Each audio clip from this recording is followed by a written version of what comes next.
Hello students, इस video में मैं आपको पढ़ाऊंगी राज्य सरकार राज्यपाल के विषय में। State government governor. सबसे पहले तो आपको ये जानना जरूरी है कि गवर्नर कौन होते हैं, राज्यपाल जो होते हैं कौन है, उनकी क्या भूमिका होती है, क्या कार्य होते हैं। राज्य विधानमंडल जो विधेयक पारित करती है उस पर राज्यपाल सहमति देता है। ठीक है, राज्यपाल का कार्य होता है विधानमंडल द्वारा जो विधेयक पारित हो रही है उन पर सहमति देना। और राज्यपाल का अन्य कार्य होता है मुख्यमंत्री की नियुक्ति करना तथा अन्य मंत्रियों की भी नियुक्ति करना, इनका कार्य होता है। राज्य के जो अलग अलग विषय होते हैं, विभिन्न विषय पर प्रेसिडेंट को, राष्ट्रपति को रिपोर्ट देने का कार्य भी राज्यपाल का होता है। तो मोटे तौर पर आप जान चुके हैं कि राज्यपाल की भूमिका क्या होती है। अब आप डिटेल में जानने वाले हैं कि राज्यपाल की भूमिका क्या होती है, उसकी शक्तियाँ क्या होती है, उसकी स्वविवेक की शक्तियाँ क्या होती है। तो चलिए शुरू करते हैं। वीडियो यूजफुल लगेगी तो इसे लाइक कर लीजिएगा, चैनल को सब्सक्राइब कर लीजिएगा और इसे शेयर करना नहीं भूलिएगा। और हाँ, कॉन्स्टिट्यूशनल गवर्नमेंट इन इंडिया ये जो पेपर है इसके लगभग सारे चैप्टर्स मैंने कंप्लीट करवा दिए। इसका लिंक आपको मिल जाएगा कमेंट बॉक्स पे, आप चाहे तो जाकर देख सकते हैं। राज्य का वैधानिक प्रधान होता है राज्यपाल। राज्य की कार्यपालिका में राज्यपाल और एक मंत्रिपरिषद होती है। संविधान के द्वारा राज्यों में भी संसदात्मक व्यवस्था की स्थापना की गई है और संविधान द्वारा जो संसदात्मक व्यवस्था की स्थापना की गई है उसमें राज्यपाल राज्य की कार्यपालिका का वैधानिक प्रधान होता है, जबकि मंत्रिपरिषद राज्य की कार्यपालिका सत्ता की वास्तविक प्रधान होती है। राज्यपाल की नियुक्ति किस प्रकार होती है? Appointment of the governor. राज्यपाल की नियुक्ति संघ की कार्यपालिका के प्रधान राष्ट्रपति द्वारा की जाती है और वह राष्ट्रपति के प्रसाद पर्यंत अपना पद धारण करता है। राज्यपाल जो है वो राष्ट्रपति के प्रसाद पर्यंत अपना पद धारण करता है। राज्यपाल की नियुक्ति 5 वर्ष के लिए की जाएगी, लेकिन वह अपने उत्तराधिकारी के पद ग्रहण करने तक अपने पद पर बना रहेगा। राज्यपाल जो है उसको मनोनीत किया जाता है, निर्वाचित क्यों नहीं।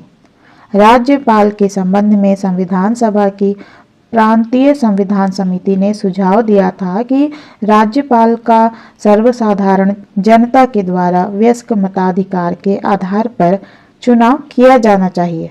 यह सुझाव उनकी इस धारणा के अनुकूल था कि प्रत्येक राज्य को संघ की इकाई होने के नाते अधिक स्वायत्तता की स्थिति प्राप्त होनी चाहिए। इसके बाद राज्यपाल पद के संबंध में 2 अन्य सुझाव दिए गए। पहला, राज्य विधानमंडल के निम्न सदन या दोनों सदनों द्वारा आनुपातिक प्रतिनिधित्व के आधार पर राज्यपाल का निर्वाचन किया जाए और दूसरा, निम्न सदन राज्य की विधानसभा द्वारा 4 नामों का सुझाव दिया जाए जिनमें से किसी को राष्ट्रपति के द्वारा राज्यपाल के पद पर नियुक्त किया जाए। इन तीनों ही सुझावों को अस्वीकार करते हुए संविधान सभा ने राष्ट्रपति द्वारा राज्यपाल की नियुक्ति की पद्धति को अपनाया। एक निर्वाचित राज्यपाल के स्थान पर मनोनीत राज्यपाल को अपनाने के जो कारण थे वे इस प्रकार है। संविधान में संघ और राज्यों के लिए संसदीय व्यवस्था को अपनाया गया था और एक निर्वाचित राज्यपाल तथा संसदीय शासन व्यवस्था परस्पर मेल नहीं खाते। निर्वाचित प्रधान वास्तविक शक्तियां ग्रहण कर सकता है और राज्य प्रशासन के मात्र वैधानिक प्रधान के स्थान पर वास्तविक प्रधान बन सकता है। निर्वाचित प्रधान होने पर राज्यपाल और मंत्रिमंडल में संघर्ष की स्थिति उत्पन्न हो जाएगी, क्योंकि मंत्रिमंडल भी जनता का प्रतिनिधि होता है। राज्यपाल का प्रत्यक्ष निर्वाचन आम चुनाव के समय नेतृत्व की कठिन समस्या पैदा कर देगा। चुनाव के समय प्रत्येक राजनीतिक दल का राज्य में एक नेता होना आवश्यक है। यह नेता कौन होगा, राज्यपाल या मुख्यमंत्री? राज्यपाल नेता हो ही नहीं सकता, क्योंकि वास्तविक सत्ताधारी मुख्यमंत्री है। राज्यपाल मुख्यमंत्री का उम्मीदवार हो यह भी बिल्कुल अनुचित लगता है। यदि राज्यपाल जनता द्वारा निर्वाचित ना होकर विधानमंडल द्वारा निर्वाचित हो तो मंत्रिमंडल तथा राज्यपाल में परस्पर स्पर्धा कंपटीशन उत्पन्न होने की संभावना तो कम हो जाती है, लेकिन इस व्यवस्था में गंभीर दोष है, डिमेरिट है। इस बात की आशंका है कि राज्यपाल के निर्वाचन में जो दल सहायक होंगे, राज्यपाल उनके हाथों की कठपुतली बनकर रह जाएगा। राज्यपाल का निर्वाचन स्थायी रूप से तो होता नहीं है, अतः पुनः निर्वाचित होने के लिए वह राज्य विधानमंडल के बहुमत दल को प्रसन्न करने की अनुचित चेष्टाएं कर सकता है। प्रारंभ में शुरुआत में संविधान निर्माता एक कमजोर केंद्रीय सरकार और शक्तिशाली राज्यों के पक्ष में थे और उस समय यह सोचा गया था कि राज्यपाल के निर्वाचन में राज्य की जनता को या राज्य विधानमंडल को शक्ति दी जानी चाहिए। लेकिन भारत के विभाजन और देश की सामाजिक आर्थिक समस्याओं को देखते हुए संविधान निर्माताओं के विचार बदले और अब उन्होंने सोचा कि केंद्रीय सरकार को पर्याप्त शक्तिशाली बनाने पर ही देश की स्वतंत्रता और अखंडता की रक्षा संभव हो सकती है। प्रत्यक्ष या अप्रत्यक्ष रूप से राज्य की जनता के द्वारा निर्वाचित राज्यपाल राज्य के प्रधान के रूप में कार्य करता, केंद्रीय सरकार के प्रतिनिधि के रूप में नहीं। संविधान निर्माता चाहते थे कि राज्यपाल कुछ परिस्थितियों में राज्य में संघीय शासन के प्रतिनिधि के रूप में कार्य करे। अतः राज्यपाल के संबंध में संघीय शासन द्वारा मनोनयन की पद्धति को अपनाया गया। संविधान सभा के कुछ सदस्यों ने सुझाव दिया था कि राज्य विधानमंडल द्वारा प्रस्तुत सूची में से राष्ट्रपति राज्यपाल को नियुक्त करे, लेकिन इसे इस आधार पर अस्वीकार कर दिया गया कि नामों को चुनने में विधानमंडल गुटबंदी के आधार पर कार्य करेगा और इस प्रकार से पद प्राप्त करने वाला राज्यपाल राज्य के सभी राजनीतिक वर्गों से सम्मान और प्रतिष्ठा प्राप्त नहीं कर सकेगा। राज्य की राजनीतिक स्थिति में राज्यपाल की भूमिका एक स्वतंत्र और निष्पक्ष मध्यस्थ एवं निर्णायक की है। यदि राज्यपाल को जनता या विधानमंडल द्वारा निर्वाचित किया जाता तो संभावना इस बात की है कि राज्यपाल उसी राज्य का निवासी होता और इस बात की बहुत अधिक आशंका थी कि ऐसा राज्यपाल खुद भी दलबंदी और गुटबंदी का शिकार हो जाता। अतः सही रूप में यह सोचा गया कि एक निर्वाचित प्रधान की अपेक्षा मनोनीत राज्यपाल एक स्वतंत्र और निष्पक्ष मध्यस्थ एवं निर्णायक की भूमिका अच्छे रूप से निभा सकेगा।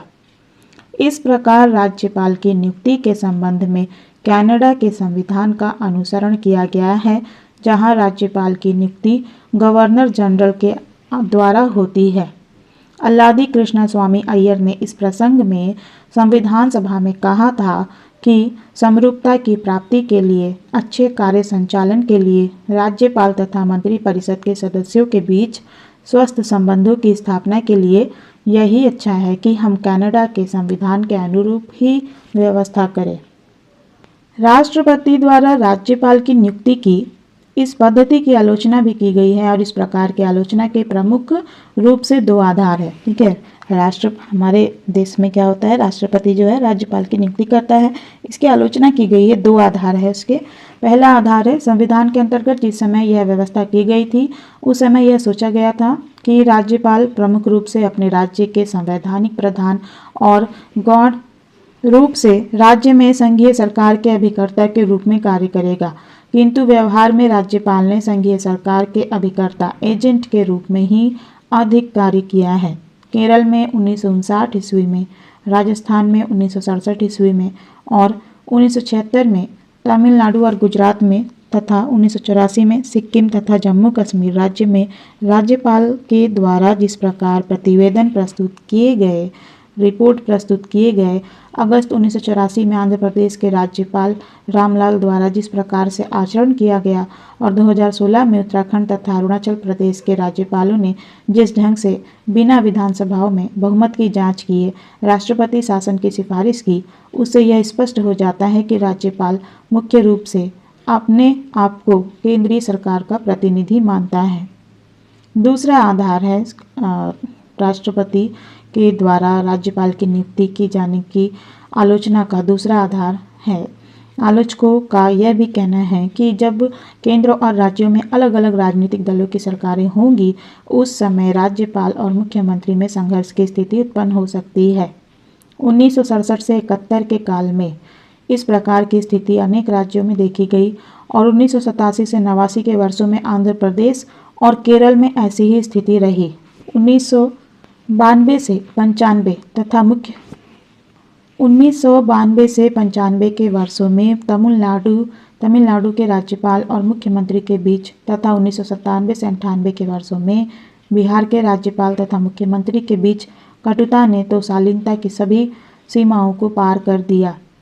कुछ उदाहरणों में तो यह देखा गया है कि केंद्र और राज्य में एक ही राजनीतिक दल की सरकार होने पर भी राज्यपाल और मुख्यमंत्री के बीच गहरे मतभेद जन्म ले सकते हैं।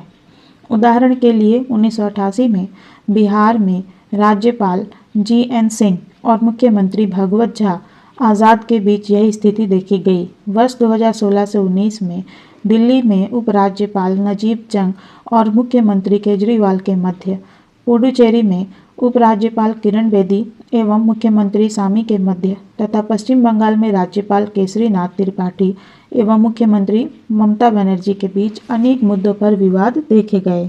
राज्यपाल नियुक्त होने के लिए कुछ योग्यताएं निर्धारित की गई है संविधान के द्वारा, अभी इसकी चर्चा की जाएगी। राज्यपाल नियुक्त होने के लिए योग्यताएं। संविधान के अनुच्छेद 157 के अनुसार कोई व्यक्ति राज्यपाल नियुक्त होने का पात्र नहीं होगा जब तक वह भारत का नागरिक ना हो तथा 35 वर्ष की आयु पूरा ना कर चुका हो। ठीक है, तो राज्यपाल की नियुक्ति के लिए पहली योग्यता यह है कि वह भारत का नागरिक होना चाहिए और 35 वर्ष पूरा कर चुका हो। अनुच्छेद 158 में राज्य के राज्यपाल पद के लिए कुछ शर्तों का भी उल्लेख किया गया है, जो इस प्रकार है। राज्यपाल संसद अथवा किसी राज्य के विधानमंडल के किसी सदन का सदस्य नहीं हो सकता। यदि कोई ऐसा व्यक्ति जो संसद अथवा राज्य के विधानमंडल का सदस्य हो तो उसके राज्यपाल नियुक्त हो जाने पर यह समझा जाएगा कि जिस दिन से उसने राज्यपाल का पद ग्रहण किया उस दिन से संसद अथवा राज्य के विधानमंडल से उसका पद रिक्त हो गया है। राज्यपाल कोई अन्य लाभ का पद धारण नहीं करेगा। राज्यपाल को निःशुल्क निवास स्थान मिलेगा तथा उसे वे सब वेतन, भत्ते, उपलब्धियां तथा विशेष अधिकार प्राप्त होंगे जिन्हें संसद विधि द्वारा निर्धारित करे। राज्यपाल के वेतन तथा भत्तों में उसके कार्यकाल में कोई अलाभकारी परिवर्तन न होगा। राज्यपाल के वेतन तथा भत्ते भारत की संचित निधि पर भारित होने के कारण मत निरपेक्ष नॉन वोटेबल है। राज्यपाल को 1 जनवरी 2016 से 3,50,000 रुपये प्रति माह वेतन दिए जाने का प्रावधान किया गया है। अपना पद ग्रहण करने से पूर्व राज्यपाल को उस राज्य के उच्च न्यायालय के मुख्य न्यायाधीश के सामने शपथ लेनी होती है, जिसमें वह यह प्रतिज्ञा करता है कि राज्यपाल पद का कार्यपालन श्रद्धापूर्वक करेगा तथा अपनी पूरी योग्यता से संविधान तथा विधि का परीक्षण, संरक्षण तथा प्रतिरक्षण करेगा तथा राज्य की जनता की सेवा और कल्याण में लगा रहेगा। संविधान के अनुसार एक ही व्यक्ति को 2 या 2 से अधिक राज्यों का राज्यपाल भी नियुक्त किया जा सकता है। राज्यपाल की शक्तियाँ क्या क्या होती है, चलिए जानते हैं। संविधान के द्वारा राज्यपाल को पर्याप्त व्यापक शक्तियाँ प्रदान की गई है। राज्यों में राज्यपाल की वही स्थिति है जो राष्ट्रपति की केंद्र में, अतः दोनों की शक्तियाँ यानी राष्ट्रपति और राज्यपाल, इन दोनों की शक्तियों में कुछ क्षेत्रों को छोड़कर बहुत समानता है। दुर्गा दास बसु के शब्दों में राज्यपाल की शक्तियाँ राष्ट्रपति के समान है। सिर्फ कूटनीतिक, सैनिक तथा संकट काल के अधिकारों को छोड़कर राज्यपाल की शक्तियों का अध्ययन जिस प्रकार किया जा सकता है वे इस प्रकार है। राज्यपाल की कार्यपालिका शक्तियाँ। राज्य की कार्यपालिका शक्तियाँ राज्यपाल में निहित है, जिन्हें यह स्वयं या अधीनस्थ पदाधिकारियों द्वारा संपादित करता है। राज्यपाल मुख्यमंत्री की नियुक्ति करता है तथा उसके परामर्श पर, उसके एडवाइस पर अन्य मंत्रियों की नियुक्ति करता है। राज्यपाल महाधिवक्ता, लोक सेवा आयोग के अध्यक्ष तथा इसके सदस्यों की नियुक्ति करता है। उच्च न्यायालय के न्यायाधीशों की नियुक्ति के संबंध में उससे परामर्श लिया जाता है। राज्यपाल की कार्यपालिका शक्तियाँ राज्य सूची में उल्लिखित विषयों से संबंधित है। समवर्ती सूची के विषयों पर राष्ट्रपति की स्वीकृति के अंतर्गत वह अपने अधिकार का प्रयोग करता है। राज्य सरकार के कार्य के संबंध में वह नियमों का निर्माण करता है। वह राज्यपाल जो है मंत्रियों के बीच कार्यों का विभाजन यानी डिस्ट्रीब्यूशन भी करता है, वर्क डिस्ट्रीब्यूशन। उसे यानी राज्यपाल को मुख्यमंत्री से किसी भी प्रकार की सूचना प्राप्त करने का, इंफॉर्मेशन पाने का अधिकार है, राइट है। राज्य के मुख्यमंत्री का यह कर्तव्य है कि वह राज्यपाल को मंत्रिमंडल के सभी निर्णयों से अवगत कराए, उसकी जानकारी दे, सारे डिसीजन की जानकारी दे। वह मुख्यमंत्री को यानी राज्यपाल जो है मुख्यमंत्री को किसी मंत्री के व्यक्तिगत निर्णय को संपूर्ण मंत्रिमंडल के समक्ष विचार के लिए रखने को कह सकता है। राज्यपाल को जो विधायी शक्तियाँ प्राप्त है वह इस प्रकार है। राज्यपाल राज्य की व्यवस्थापिका का एक अविभाज्य अंग होता है। राज्यपाल व्यवस्थापिका के अधिवेशन बुलाता है और स्थगित करता है और व्यवस्थापिका के निम्न सदन को विघटित भी कर सकता है। आम चुनाव के बाद विधानमंडल की पहली बैठक में राज्यपाल एक या दोनों सदनों को किसी विधेयक के संबंध में संदेश भेज सकता है। राज्य विधानमंडल द्वारा पारित विधेयक पर राज्यपाल की स्वीकृति आवश्यक है। राज्यपाल विधेयक को अस्वीकृत कर सकता है या उसे पुनः विचार के लिए विधानमंडल को लौटा भी सकता है। अगर विधानमंडल दूसरी बार विधेयक पारित कर देता है तो राज्यपाल को स्वीकृति देनी ही होगी। वह कुछ विधेयकों को राष्ट्रपति की स्वीकृति के लिए भी सुरक्षित रख सकता है। उदाहरण के लिए वे विधेयक जो संपत्ति के अनिवार्य रूप से हस्तगत करने या उच्च न्यायालय की शक्ति में कमी से संबंधित हो, राष्ट्रपति की स्वीकृति के लिए संरक्षित किए जा सकते हैं। राज्यपाल आवश्यकता पड़ने पर विधानमंडल की बैठक के बीच की अवधि में अध्यादेश जारी कर सकता है। इन अध्यादेशों का वही बल तथा प्रभाव होता है जो राज्य के विधानमंडल द्वारा पारित अधिनियम का होता है। यह अध्यादेश विधानमंडल की बैठक प्रारंभ होने के 6 सप्ताह बाद तक क्रियाशील यानी एक्टिव रहता है। यदि 6 सप्ताह के पहले ही विधानमंडल उस अध्यादेश को अस्वीकृत करने का प्रस्ताव पास कर दे तो ऐसी स्थिति में अध्यादेश को रद्द या समाप्त समझा जाएगा। राज्यपाल के अध्यादेश जारी करने की शक्ति पर कुछ प्रतिबंध है। राज्यपाल राष्ट्रपति की पूर्व स्वीकृति के बिना कोई ऐसा अध्यादेश जारी नहीं कर सकता है जिस प्रकार का विधेयक विधानसभा में पेश करने के लिए राष्ट्रपति की पूर्व स्वीकृति की आवश्यकता होती है, या उस प्रकार के विधेयक पर राज्यपाल राष्ट्रपति द्वारा विचार होना आवश्यक समझता, या यदि विधानमंडल का उसी प्रकार का कानून राष्ट्रपति द्वारा विचार करने के लिए रोका जाता और राष्ट्रपति की स्वीकृति न मिलने पर वह अमान्य समझा जाता है।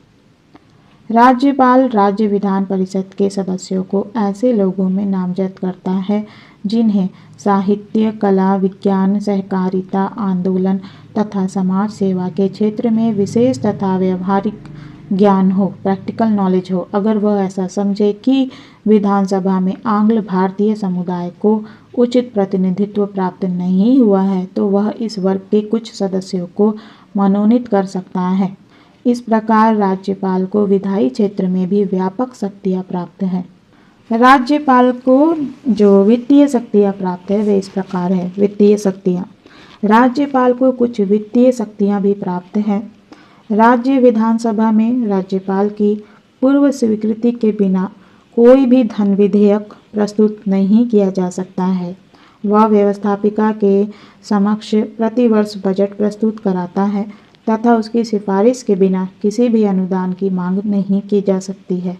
राज्य की संचित निधि राज्यपाल के ही अधिकार में रहती है तथा विधानमंडल से स्वीकृति की अपेक्षा में वह इस निधि से किसी प्रकार के व्यय यानी खर्च की अनुमति दे सकता है। न्यायिक शक्तियाँ।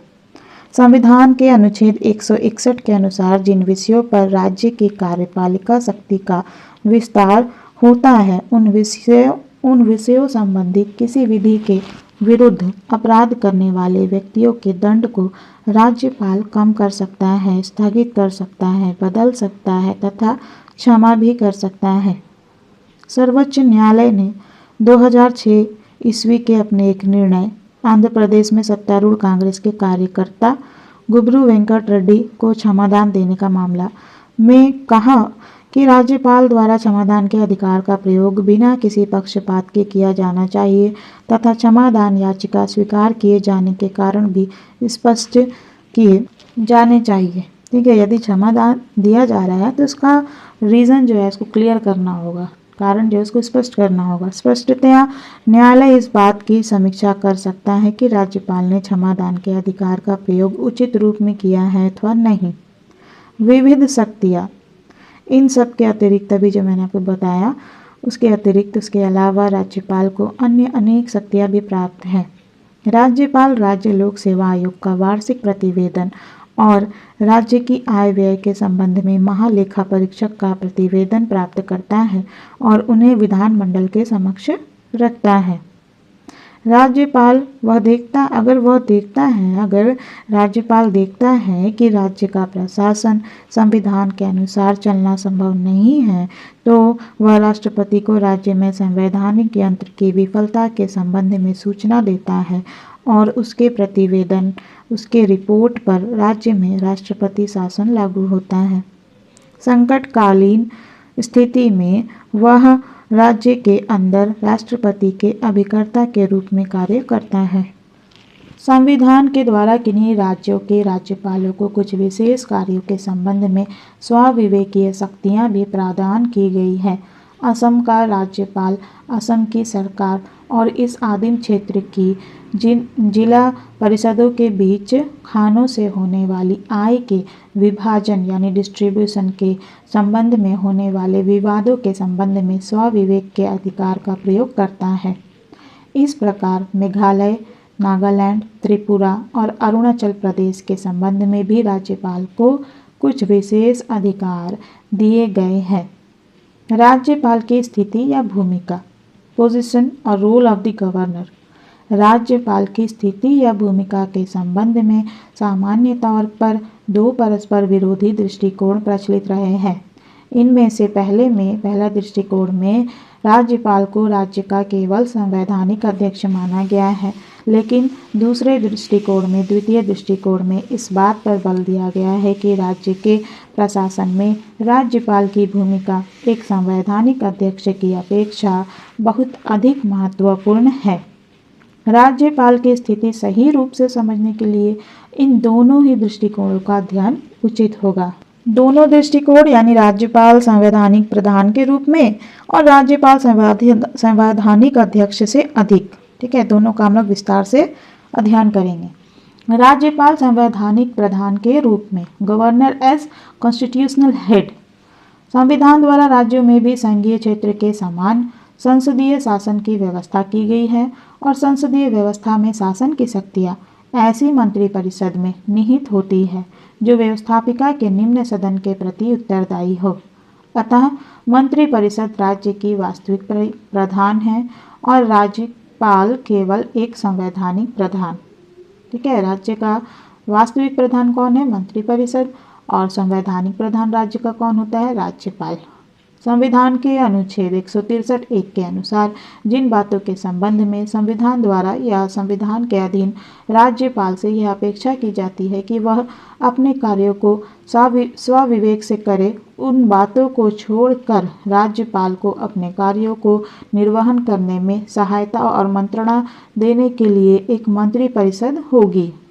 संविधान राज्यपाल की स्वविवेकी शक्तियों का विशेष रूप से उल्लेख नहीं करता। केवल असम और नागालैंड के राज्यपाल को ही इस प्रकार की कुछ स्वविवेकी शक्तियाँ प्राप्त हैं। अतः यह कहा जा सकता है कि साधारणतया राज्यपाल राज्य शासन का वैधानिक अध्यक्ष ही है और उसकी शक्तियाँ वास्तविक नहीं है। डॉक्टर अंबेडकर ने संविधान सभा में कहा था कि उन सिद्धांतों के अनुसार जिन पर राज्यों का शासन आधारित है, राज्यपाल को प्रत्येक कार्य में मंत्रिपरिषद की सलाह आवश्यक रूप से माननी होगी। ऐसा कोई भी कार्य नहीं करना होगा जिसके करने में उसे स्वविवेक या व्यक्तिगत निर्णय का प्रयोग करना पड़े। A.K. अय्यर ने भी इस विचार का समर्थन करते हुए कहा कि राज्यपाल केवल एक संवैधानिक अध्यक्ष ही है। संविधान निर्माताओं द्वारा जिस प्रकार से राज्यपाल पद के संबंध में निर्वाचन के सिद्धांत को अस्वीकार करके मनोनयन के सिद्धांत को अपनाया गया, उससे स्पष्ट हो जाता है कि वे राज्यपाल को संविधान निर्माता जो थे, वे राज्यपाल को एक संवैधानिक अध्यक्ष ही बनाना चाहते थे, वास्तविक प्रधान नहीं। सुनील कुमार बोस बनाम मुख्य सचिव पश्चिम बंगाल सरकार के विवाद में निर्णय देते हुए कलकत्ता उच्च न्यायालय ने भी राज्यपाल की स्थिति के संबंध में बताया है कि वर्तमान संविधान में राज्यपाल मंत्रियों की सलाह के बिना कोई भी काम नहीं कर सकता। उसकी स्वविवेक से या व्यक्तिगत रूप से कार्य करने की शक्ति को छीन लिया गया है। इसलिए उसे यानी राज्यपाल को अपने मंत्रियों की सलाह से ही कार्य करने चाहिए।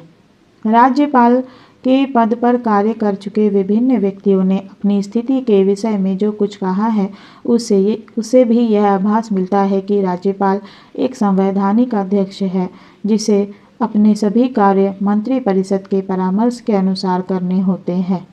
उदाहरण के लिए सरोजिनी नायडू ने अपने आप को सोने के पिंजरे में बंद चिड़िया बताया था। प्रकाश ने अपनी स्थिति स्पष्ट करते हुए कहा था कि मुझे पूरा विश्वास है कि मैं केवल संवैधानिक अध्यक्ष हूं जिसे छूटी हुई जगहों पर हस्ताक्षर करने के अलावा और कुछ नहीं करना है। महाराष्ट्र की भूतपूर्व राज्यपाल विजय लक्ष्मी पंडित ने कहा था कि यदि कोई व्यक्ति इस पद को स्वीकार करता है तो उसको पद नहीं बल्कि वेतन का आकर्षण है। राज्यपाल संवैधानिक अध्यक्ष से अधिक। प्रथम दृष्टिकोण जो है राज्यपाल संवैधानिक प्रधान के रूप में, इसको केवल एक संवैधानिक प्रधान बताया गया है। लेकिन यदि राज्यपाल की स्थिति का विस्तृत अध्ययन किया जाए तो यह धारणा असत्य हो जाती है। राज्यपाल को एक संवैधानिक अध्यक्ष मात्र मानना भूल होगी। वास्तव में राज्यपाल एक संवैधानिक अध्यक्ष तो है ही, इससे अधिक भी कुछ है। इस दृष्टि से हमारे द्वारा राज्यपाल पद का अध्ययन दो रूपों में किया जाना चाहिए। पहला, संविधान निर्माता राज्यपाल को क्या भूमिका देना चाहते थे, और दूसरा, राज्यपाल पदधारी व्यक्तियों ने विविध परिस्थितियों में क्या भूमिका निभाई है। संविधान सभा के वाद विवादों के अध्ययन से यह नितांत स्पष्ट हो जाता है कि संविधान निर्माताओं की धारणा के अनुसार सामान्य परिस्थितियों में राज्यपाल एक संवैधानिक अध्यक्ष के रूप में कार्य करेगा, लेकिन विशेष परिस्थितियों में उसकी भूमिका अधिक महत्वपूर्ण हो सकती है। राज्य शासन में उसकी शक्तियाँ वास्तविक न होते हुए भी राज्य शासन में उसका स्थान सबसे अधिक सम्मानित और प्रतिष्ठित होता है। यह दलगत राजनीति से ऊपर होने के कारण निष्पक्ष होता है और राज्य के वास्तविक शासक मंत्रीगण सदैव ही आवश्यकता के अनुसार राज्यपाल से मंत्रणा प्राप्त कर सकते हैं। अपने निर्दलीय व्यक्तित्व के आधार पर राज्यपाल राज्य के शासन की ढुलमुल और अस्थायी राजनीति में स्थायित्व और स्थिरता लाने की स्थिति में होता है। यदि राज्यपाल प्रभावशाली व्यक्तित्व वाला और कार्यशील व्यक्ति हो तो वह विरोधी पक्ष और मंत्रिमंडल के बीच अनेक मतभेदों को दूर कराने में सहायक सिद्ध हो सकता है। राज्य शासन को सुगम, सुचारू और कार्यकुशल बनाने में राज्यपाल का बहुत अधिक महत्व होता है।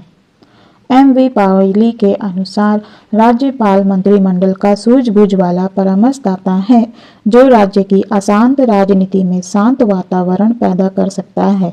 KM मुंशी स्वीकार करते हैं कि कुछ परिस्थितियों में राज्यपाल द्वारा बहुत अधिक हितकारी और प्रभावशाली रूप में कार्य किया जा सकता है।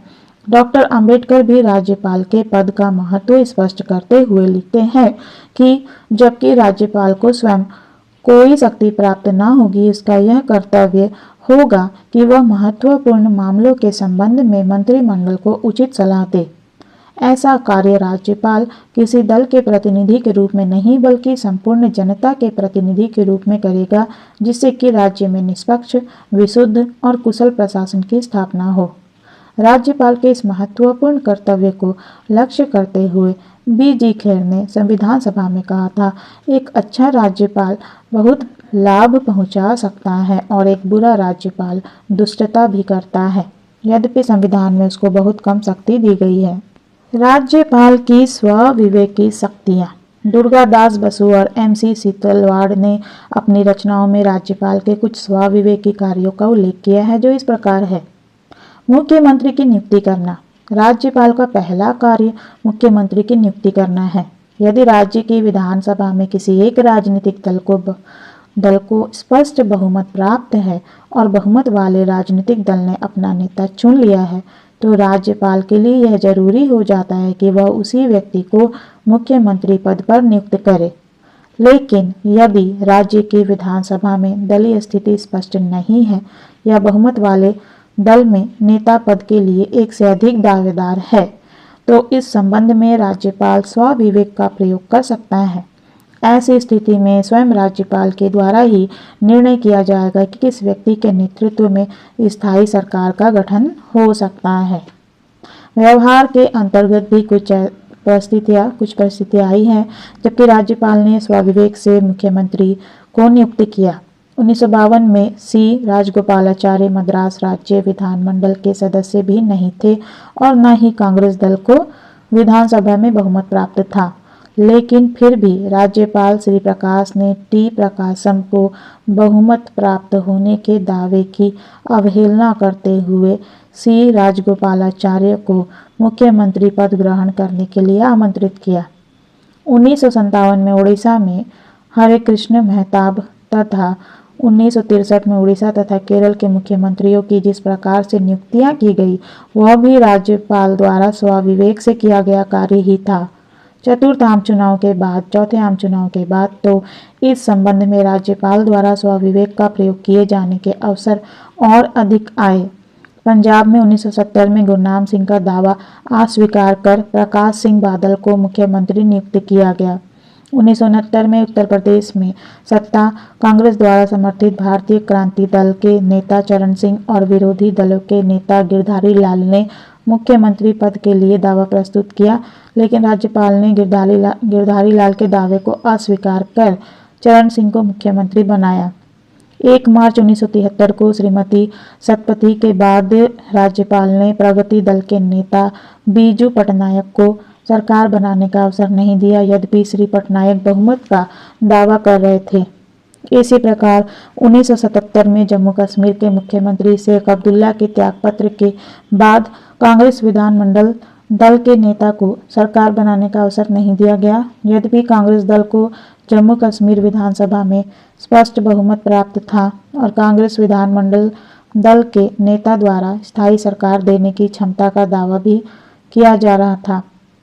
1984 में सिक्किम, जम्मू कश्मीर और आंध्र प्रदेश में राज्यपाल द्वारा मुख्यमंत्रियों की नियुक्ति में तथा 1997 में उत्तर प्रदेश के राज्यपाल रोमेश भंडारी द्वारा जगदम्बा पाल की मुख्यमंत्री पद पर नियुक्ति में ऐसे आचरण को अपनाया गया जिसे स्वविवेक के विवेकहीन प्रयोग के अतिरिक्त अलावा और कुछ नहीं कहा जा सकता।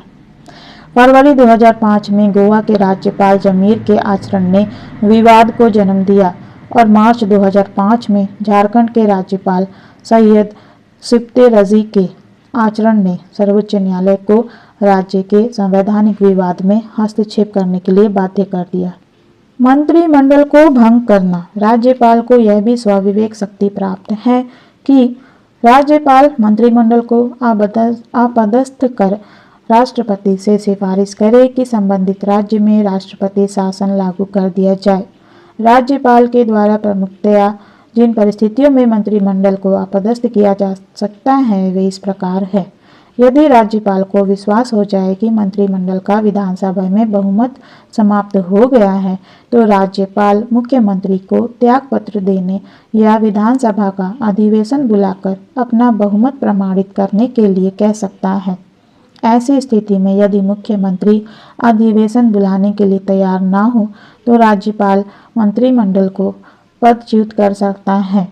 पश्चिम बंगाल में राज्यपाल धर्मवीर द्वारा 1968 में अजय मुखर्जी मंत्रिमंडल को इसी आधार पर पदच्युत किया गया था। यदि किसी मंत्रिमंडल के प्रति विधानसभा में अविश्वास का प्रस्ताव पारित हो जाने पर मंत्रिमंडल त्यागपत्र न दे तो राज्यपाल उसे पदच्युत कर सकता है।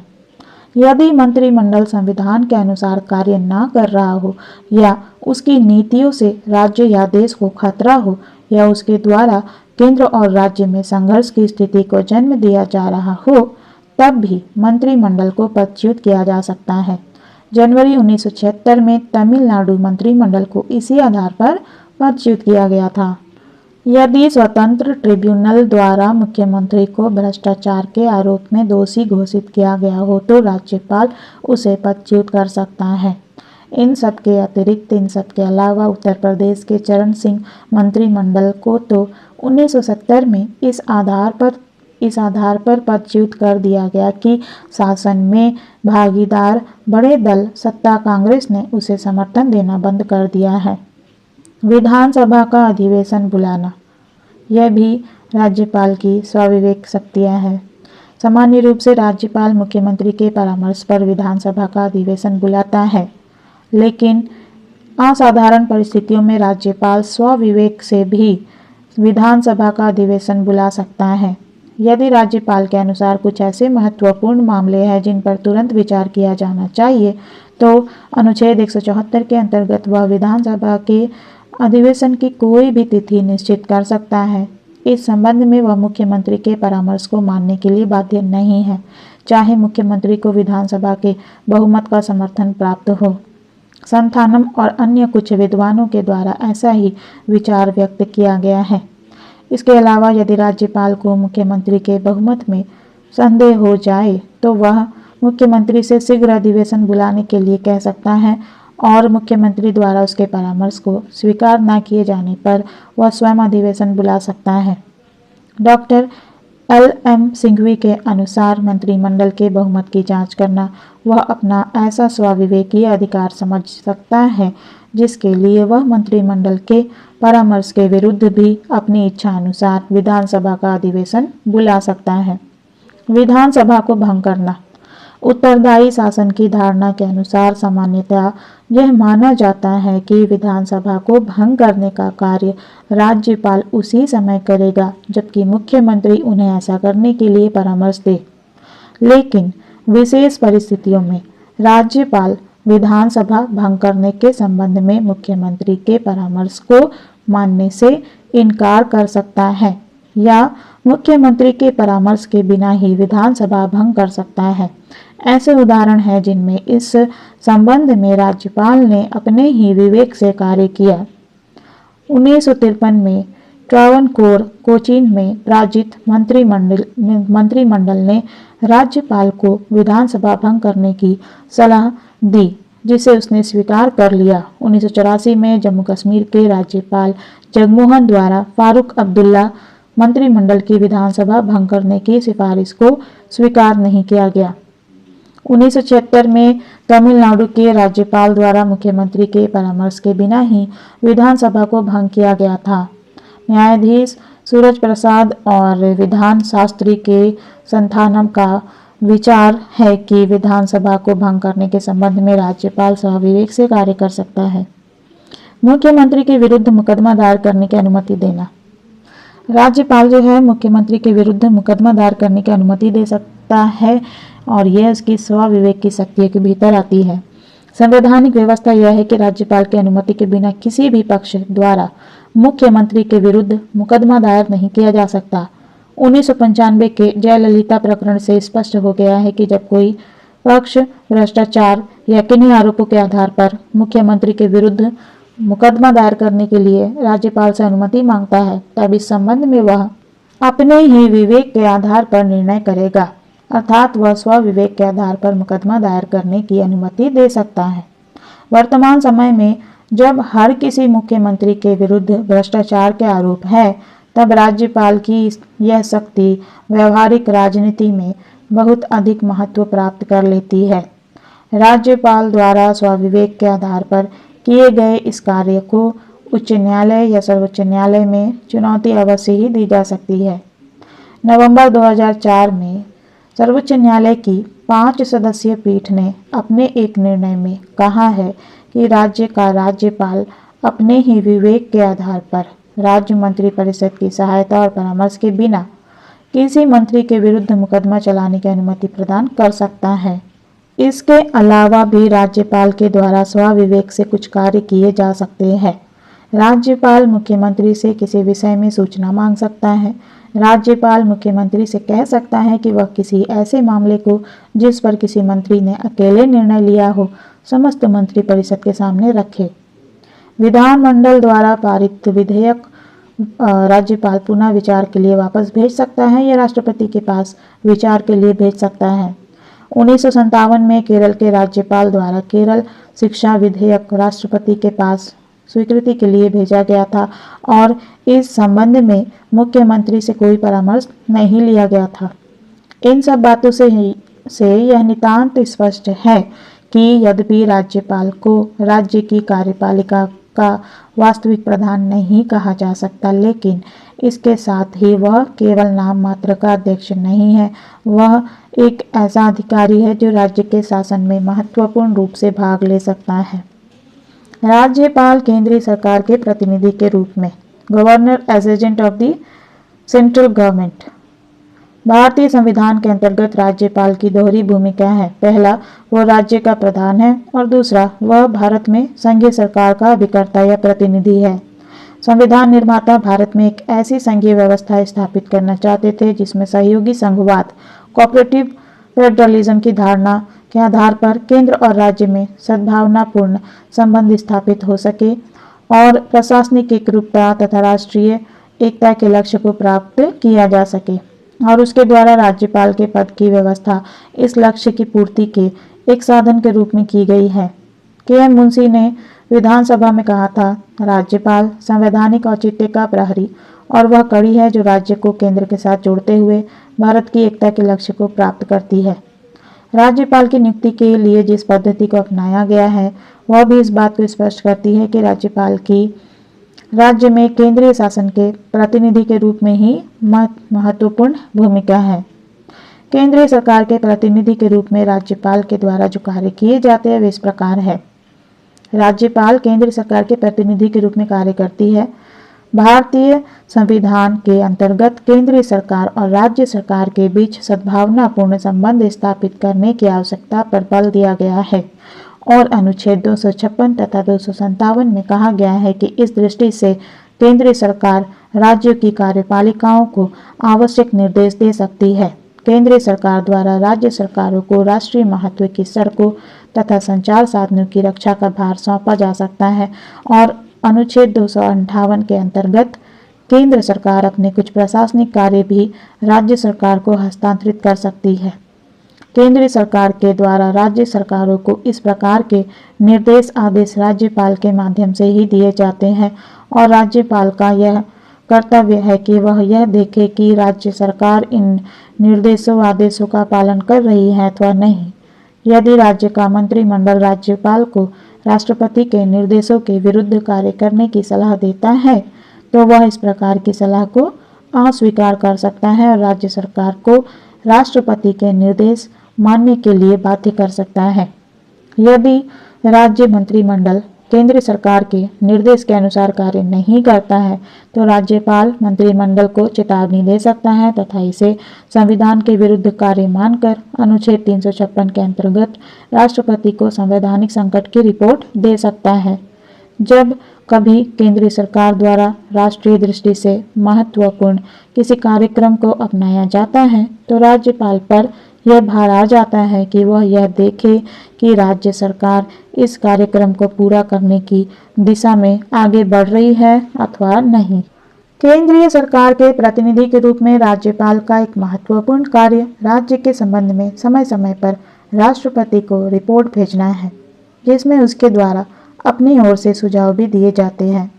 राज्यपाल अपना पद ग्रहण करते समय संविधान की रक्षा करने की शपथ लेता है और इस दृष्टि से उनका सबसे प्रमुख कार्य यह देखना है कि राज्य सरकार संविधान के अनुसार कार्य कर रही है अथवा नहीं।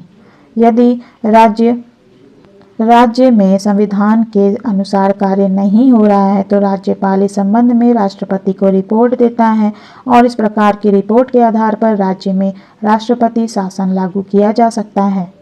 राज्यपाल राष्ट्रपति को इस प्रकार की रिपोर्ट स्वविवेक से ही भेजता है और इस संबंध में वह राज्य मंत्रिमंडल की सलाह मानने के लिए बाध्य नहीं है।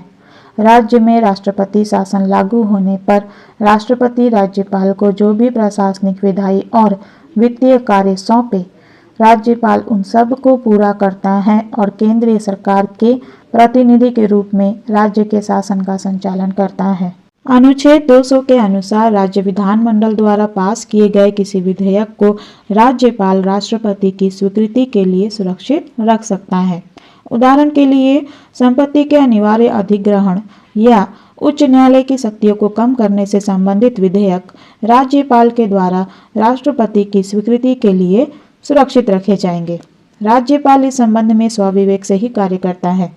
अनुच्छेद 213 के अनुसार राज्यपाल को अध्यादेश जारी करने का अधिकार दिया गया है, लेकिन उसे कुछ विषयों के संबंध में अध्यादेश जारी करने से पूर्व राष्ट्रपति से स्वीकृति लेनी होती है।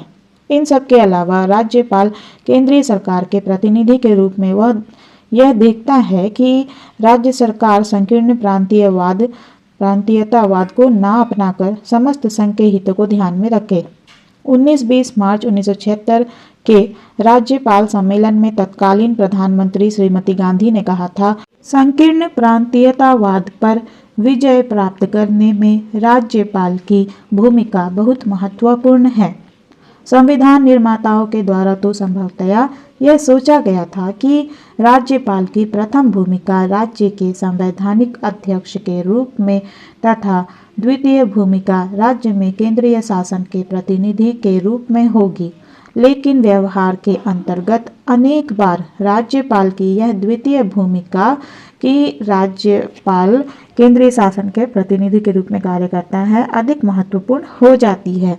ऐसा विशेष रूप से उस समय होता है जबकि केंद्र में एक राजनीतिक दल की सरकार हो और राज्य में किसी एक विरोधी राजनीतिक दल की या कुछ विरोधी दलों की मिलीजुली सरकार। व्यवहार के अंतर्गत जब कभी राज्यपाल की इन दोनों भूमिकाओं में परस्पर विरोध की स्थिति उत्पन्न हुई है, तब राज्यपाल ने केंद्रीय शासन के प्रतिनिधि के रूप में अपनी भूमिका को ही अधिक महत्व दिया है, इम्पोर्टेंस दिया है। के.वी. राव इस संबंध में लिखते हैं, आज जैसी उसकी स्थिति है उसे केंद्र द्वारा नियुक्त किया व हटाया जाता है। राज्यपाल वही है जो केंद्र उसे बनाना चाहता है। वास्तव में ऐसा कुछ नहीं है जो राज्यपाल अपने आप कर सके। उसकी भूमिका उस पर निर्भर है जो पीछे बैठा व्यक्ति अपनी डोरियों से कर रहा है। विरोधी दल सामान्य रूप से यह शिकायत करते रहे हैं कि केंद्र का शासक दल राज्यपाल पद का उपयोग अपने राजनीतिक लक्ष्यों की प्राप्ति के लिए करता है। डॉक्टर इकबाल नारायण के अनुसार उसे राज्यों में गैर कांग्रेसी सरकारों को गिराने के लिए केंद्र के कथित षड्यंत्र के रूप में देखा गया है। 1984 के घटना चक्र ने स्पष्ट कर दिया कि राज्यपाल को संदेह और अविश्वास की दृष्टि से देखना अकारण नहीं है।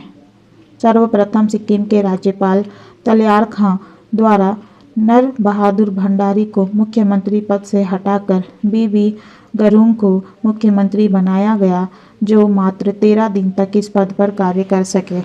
इसके बाद जम्मू कश्मीर के राज्यपाल जगमोहन द्वारा फारूक अब्दुल्ला सरकार को पदच्युत कर GM शाह को मुख्यमंत्री बना दिया गया और अगस्त 1984 में आंध्र के राज्यपाल रामलाल द्वारा एनटीआर सरकार को पदच्युत कर भास्कर राव को मुख्यमंत्री बना दिया गया। इनमें अंतिम स्थिति तो निश्चित रूप से रामलाल और भास्कर राव के बीच संविधान को पलीता लगाने का षड्यंत्र मात्र थी। 1984 की प्रथम दो स्थितियों के संबंध में भी कहा जा सकता है कि राज्यपाल पदधारी व्यक्तियों ने अपनी स्वाविवेक की शक्तियों का प्रयोग विवेकपूर्वक नहीं किया। उपयुक्त स्थितियां न तो राज्यपाल पद के हित में है और न ही भारतीय राजव्यवस्था के हित में। राज्यपाल पदधारी को केंद्रीय सरकार तथा राज्य सरकार दोनों का विश्वास प्राप्त होना ही चाहिए।